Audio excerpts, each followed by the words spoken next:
कच्चे उम्र में हो गए। कच्चा उम्र कितना कहले भाई लगता कि चप के मुआही दे बका नदी बीच नहीं के डुबाही दे बका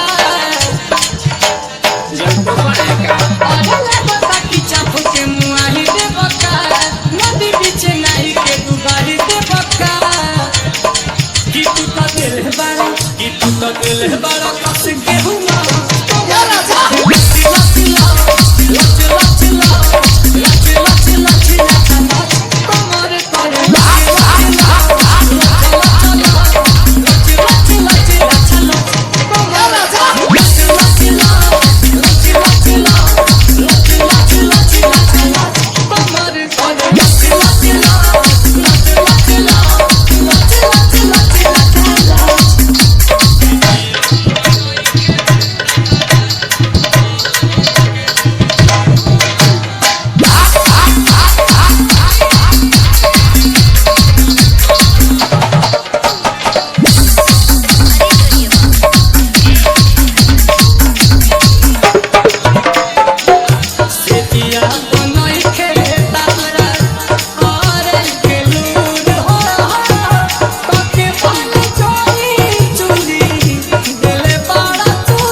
सॉन्ग सुनने के लिए आकांक्षा स्टूडियो चैनल को सब्सक्राइब करें। मोबाइल नंबर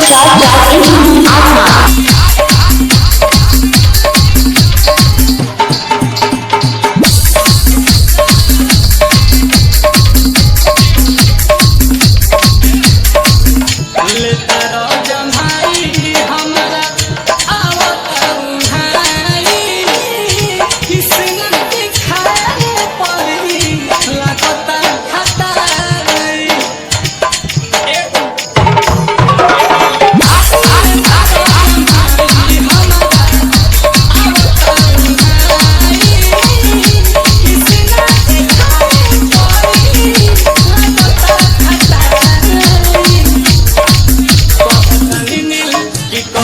नील कमल बात